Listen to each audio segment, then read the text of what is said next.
Okay, thank you. I hope you can hear me. Welcome to everybody, especially to our distinguished guests.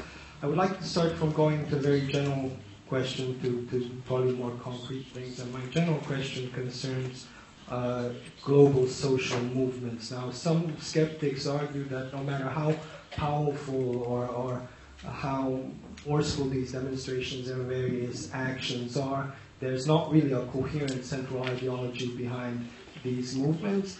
Others say that that's in fact a good thing, that diversity is basically the major force that is making these things work, and that's the advantage behind these movements.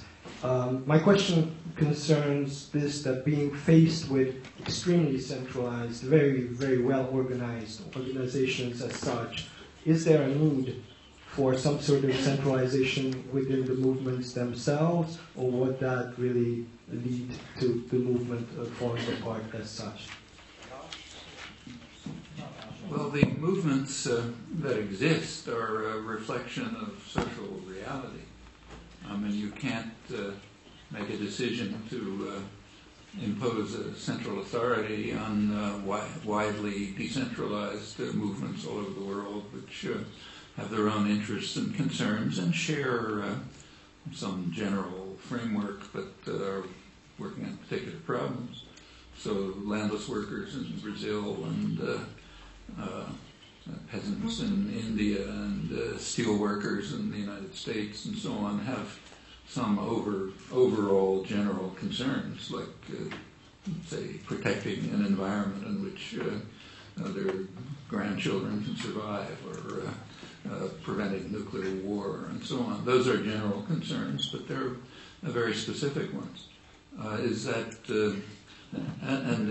It just would make no sense for someone to come along and say, okay, let's have a fixed central ideology that we all adhere to. Those, to the extent that such centralized ideological or general ideological positions develop, it's a reflection of the level of consciousness and commitment and engagement of the people.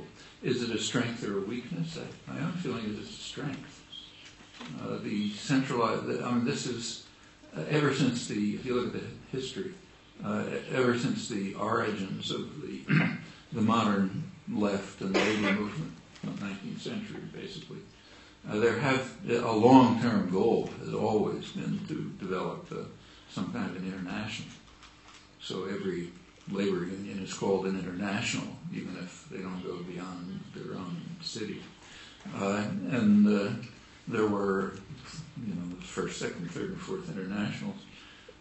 They were all highly centralized and under pretty narrow elite control. The first international was actually destroyed by Marx personally when he couldn't control it any longer.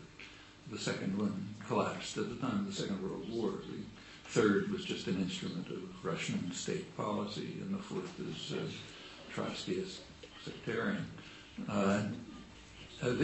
What's happening now for the first time ever is the rise of a genuine international. If you look at the groups that come together, say in the World Social Forum, they represent a variety of people of a kind just unimagined by the first four internationals. In fact, the reason they meet in the South, first Brazil and then India, is because that's where they arose. They arose in southern, what's called the South, the Third World. And the North, the rich countries, became involved later on. And there's a tremendous diversity of people, walks of life, men and women, anything you can imagine is involved there, and they share plenty of concerns, and they work on very specific issues, and it's developing into what could be the seeds of the first genuine international. But then it is, where such social movements will go, of course you can't predict. One of the best things about the World Social Forum, more than its annual meetings, is that it has spawned lots of regional social forums. regional, local, and some of them small towns have their own social forums, and they adapt the general concerns to what their own particular live interests are. It can be rather local. And then it sort of feeds back into the general system. In fact, the World Social Forum itself meets alongside of other international meetings. So the last one I went to happened to be in Porto Alegre last year. But when I got off the airplane, I didn't go to the World Social Forum. I went to the Via Campesina international meeting. That's the International Peasant Association, which was meeting in parallel with the World Social Forum, but not really part of it. The international peasant organizations, which peasants are, after all, a large majority of the world's population, they have their own problems, and they were working on them. There was some interaction with the World Social Forum. It's friendly and so on, but separate. And that's a healthy sign. I mean, it's a sign that people are dedicated to working on the real problems for them, not mouthing some ideology they learned somewhere, but also interacting with one another at whatever level is productive. So I personally, I think it's a healthy sign. But whether you think it's healthy or unhealthy, you can't decide to change it from outside. I mean, it does reflect the social reality of popular activism and protest, which is very, very widespread, probably more than ever in history, but extremely disorganized. Take, say, the United States. The level of activism in the United States is beyond anything in my lifetime, at least. On the other hand, if you take the city where I live, Boston, people in one part of the town don't know that somebody in the other part of the town is working on the same issues.